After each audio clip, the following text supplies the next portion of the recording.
ची वेळ असते. कशाची असते? पाप घडण्याची वेळ सायंकाळची वेळ असते. का? कारण सायंकाळच्या वेळेला दिवस मावळतीला गेलं की बुद्धीचं तेज कमी होतं आणि विकार वर तोंड काढत असतात.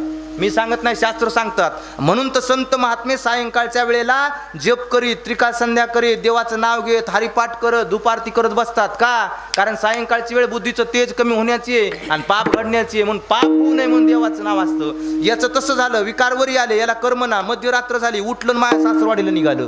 किती? मध्यरात्री 12 वाजता. पण पावसाळ्याचे दिवस होते, धो पाऊस, घराच्या बाहेर पडलं, पाऊस होता. सासरवाडीकडे निघालं. सासरवाडीन गावाच्या मध्ये एक नदी होती, नदीला पूर आलता. आता पलीकडे जायचे, जाऊ कसं? एक महाराज प्रेत वाहत आलो. त्याला वाटलं बायकूनच होडगं पाठवलं काय की प्रेताव बसून पलीकडे गेलो.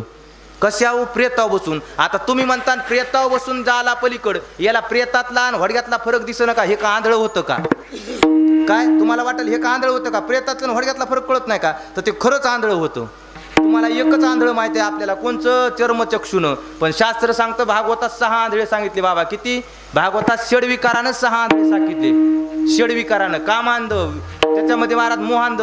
धृतराष्ट्र कसा होता? पुत्रमोहे आंधळा होता, पुत्रमोहान आंधळा होता. दुर्योधन कसा होता? द्वेषांध होता. कसा होता? द्वेषांध होता. आताही दुर्योधनाची भावकी बरी जिवंत आहे महाराज.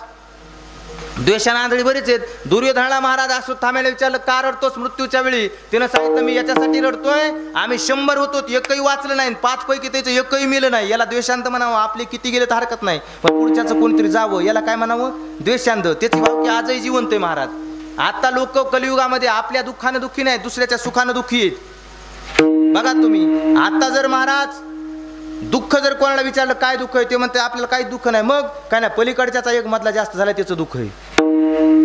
दुसऱ्याचं चांगलं कसं झालं याचं दुःख जास्त आहे महाराज. आमच्या गावात एक जणांना खळं केलं, खळत म्हणतात ना इकडं, खळं केलं महाराज सोयाबीनचं. 200 कटे त्याला सोयाबीन झालं. मी म्हणलं वा पाटील किती झालं? ते मला महाराज 200. मागच्या वर्षी किती झालं? ते मला 150. यंदा 50 वाढून झाले. मला आनंदाची गोष्ट आहे. तरी तुमचा चेहरा पळडा का? ते म्हणला महाराज मला झाले 50 वाढून, हो पण शेजारच्याला मला 250 झाले. या आता याला अर्थ आहे का काही?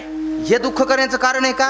ही दुर्योधनाची भावकी समजायची, द्वेषांध आहे. तसं हे कसं आंधळ होतं महाराज? हे विषयांध होतं. याला काही कळलं गेलं कामापुढं. प्रेताव बसलं पलीकडे गेलं महाराज. गावात पोहोचलं, सासरवाडीत. आता सासरवाडीच्या घरी गेलं, पण वरच्या मधल्या बायको राहत होती. काय करावं? दरवाजा वाजायला कोणी उघडं ना. लक्षात आलं वरच्या मधल्या वय कसं जावं. पाठीमागं गेलं, खिडकी पाहिली तर खिडकीतून महाराज एक साप लटकत होता. त्याला वाटलं दोरी आहे, सापाव दोरी पाहिली येणं. काय व्याकरण बघा महाराज, वेदांत काय सांगतो? दोरीवर सर्प भासू शकतो, पण याला सापाव दोरी भासली. किती विषयांत झाला असेल हे. सापाला धरून वरी गेलं ना, आतमध्ये उडी टाकली. बायकोनं पाहिलं, हे आले. बायकोला तर चक्रच आली महाराज. या टायमाला मालक तुम्ही इथं कसे आलात? ते म्हणला आलो, मला आठवण आली. बरं तुम्ही नदीतून अलीकडे कसं आलात? ती म्हणली तू आता होडगं पाठवलं होतं. कोण म्हणतंय? बिलवा मंगल. तू होडगं पाठवलं त्याच्यात बसून आलो. ती म्हणली मी कशाला पाठवू बापा, तुला कदरून तर इथं आले, मी कशाला होडगं पाठवू? पण महाराज विषयांध होतं. वरी कसे आलात? सांगितलं तू दोरी सोडी, कंदील घेतला आणि दोर पाहिला तर भला मोठा साप होता. पत्नीच्या डोळ्यात पाणी आलं. वारकऱ्याची पोरगी होती महाराज, वारकऱ्याची पोरगी होती. तिने सांगितलं मालक एवढं माझ्यामध्ये आंधळ झालाय, माझ्या रूपात इतका अंध झाला तुम्ही, इतकं प्रेम करता या नश्वर जीवावरती, इतकं प्रेम करता या सडक्या देहावरती. हे नाचणार आहे, एक दिवस जाणार आहे, आणि अशा देहावरती तुम्ही एवढं प्रेम करताय मालक. प्रेम करायचे ना, इतकं प्रेम जर तुम्ही विटेवरल्या पांडुरंगावरती केलं तर तुमच्या पुढे थैया थैया पांडुरंग नाचल मालक. इतके शब्द ऐकले महाराज. कोण? बिलवा मंगलाने इतकंच ऐकलं. इतकं प्रेम माझ्यावर करता, इतकं जर देवावरती केलं तर देव तुमच्या हातातली कटपुतली होईल. इतके शब्द ऐकले तर महाराज बायकोचे पाय धरले. एकदाच बायको बोलली तर डोक्यात प्रकाश पडला. साहेब खरं सांगा, आपली किती वेळेस बोलती? बरं काय काय बोलती? परब्रह्माने हाता हाता, परब्रह्माने हाता, परब्रह्माने हाता हाता, परब्रह्माने हाता,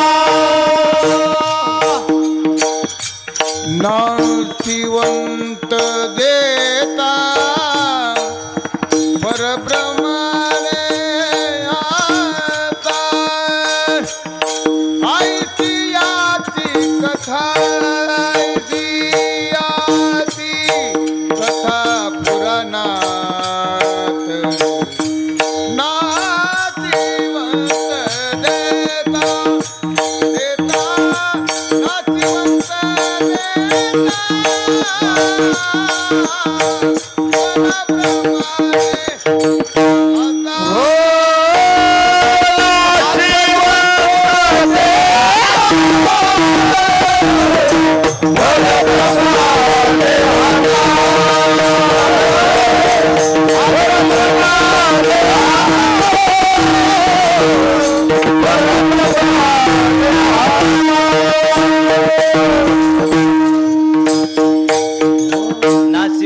बोलिता परब्रह्म आले हाता.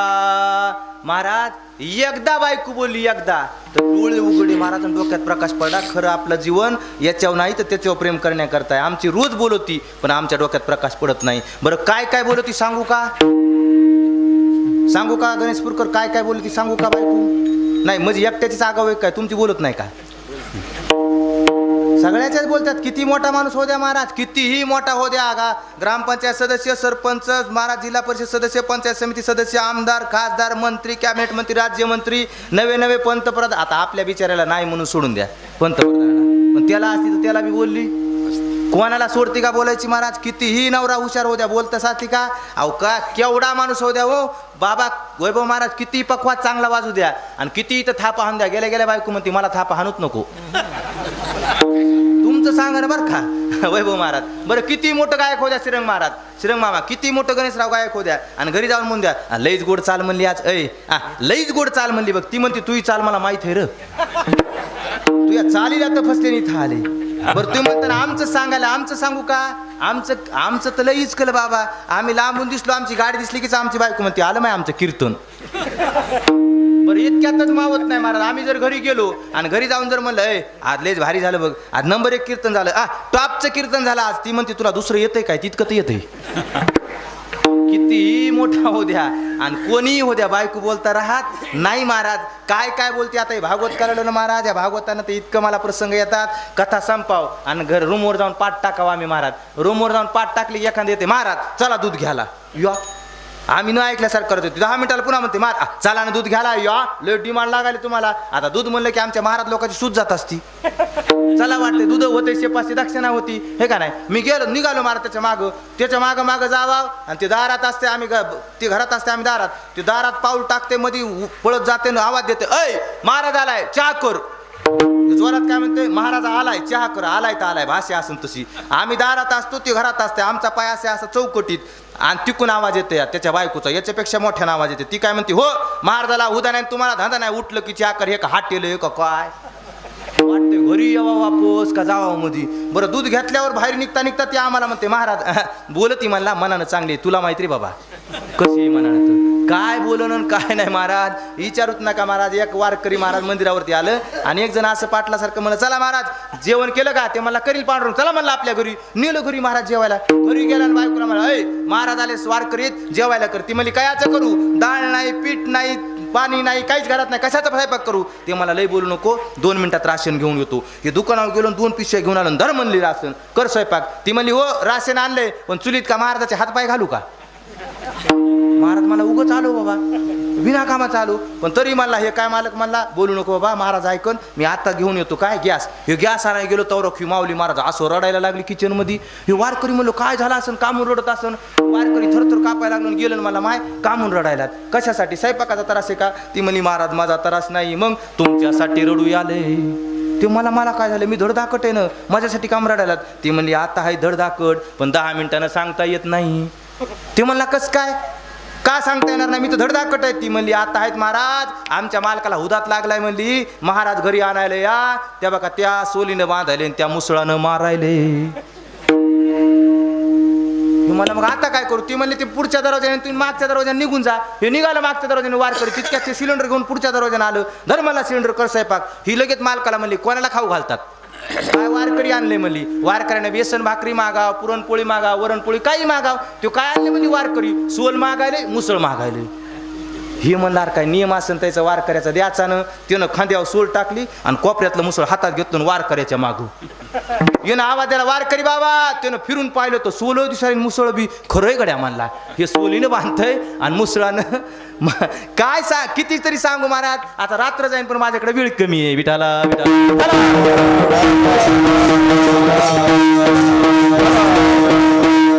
बिलवा मंगलाला एकदा बायको बोलली महाराज. बायकोचे पाय धरले भजन करत गेलं. 12 वर्ष भजन केलं महाराज. इतकं भजन केलं पण मागचं पाप पुढे आलं. एका स्त्रीकडे पाहिलं डोळ्यानं पाप केलं. ती स्त्री म्हणली महाराज काय करताय महाराज? भजन करताय माझ्याकडे तशा दृष्टीनं पाहताय. तिनं सांगितलं माय मला तुझ्याकडे काम आहे देशील? सांगा ना महाराज काय पाहिजे? घरी चल म्हणला. त्या बिलवा मंगलानं तिला घरी नेलं आणि दारात उभा राहिला म्हणली महाराज सांगा काय पाहिजे?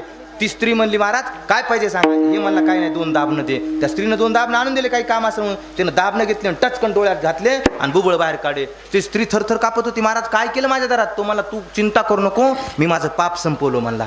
या डोळ्यानं पाप केलं ना, डोळेच संपवले मला. तिथून 6 महिने भजन करत गेलं महाराज. जंगलात गेलं, अशा ठिकाणी गेलं, एकांतात गेलं महाराज. प्राणी नाही, पक्षी नाही, पाणी नाही, वारा नाही, एवढा एकांत भयान शांतता अशा जंगलात गेलं आणि चालत चालत पुढे भजन करत जाऊ लागलं महाराज. पुढे दरी लागली, इतकी खोल दरी होती. शास्त्रकार सांगतात त्या दरीत पडलं की हाडाचं पीठ होईल इतकी खोल दरी. आणि अशा दरीच्या किनाऱ्यावर होती, 10-5 पावलावरती दरी आली होती. ती आंधळं भजन करत करत बिलो आंघोळ जाऊ लागलं. देवाला चिंता पडली, हे जर आतमध्ये पडून मेलं तर लोक म्हणते भजन करता करता मेलं, देव काय करू लागला. देवाला काय करावं कळलं महाराज.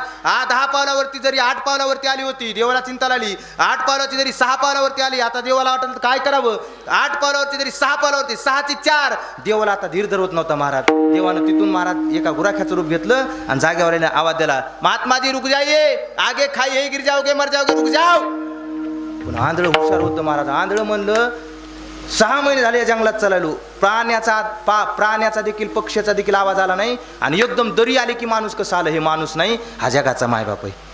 आंधळं बोललोच नाही, पुढे चलत राहिलं. 6 पावलावरची दरी 4 पावलावरती, 4 ची आता 2 पावलावरती, 2 ती आता 1. पुन्हा देवा नावा द्याला, महात्माजी अंधे हो बहिरे भी हो क्या, सुनते नहीं आगे खाइए गिर जाओगे मर जाओगे रुक जाओ. तोही आंधळ थांबना. देव आले महाराज. आता 2 पावलावरची दरी 1 पावलावरली आणि 1 पावलावरची दरी आता मधात पडणार. देवानं गच दिशा हात धरला, माग वळलं. देवानं हात धरला की आंधळ्यानं देवाचा धरला. कारण आंधळेले हुशार असतात बाबा. आंधळ्याचा कवा हात धरून पहा तुम्ही, आंधळ तुमचा धरितोय, त्याला माहिती आहे याचा भरोसा नाही कवा सोडीन. ते आपल्या भरोसा बसत ना, ते आपला धरितोय महाराज. देवाचा येणं धरला, देव म्हणे सोड, ते मला सोड.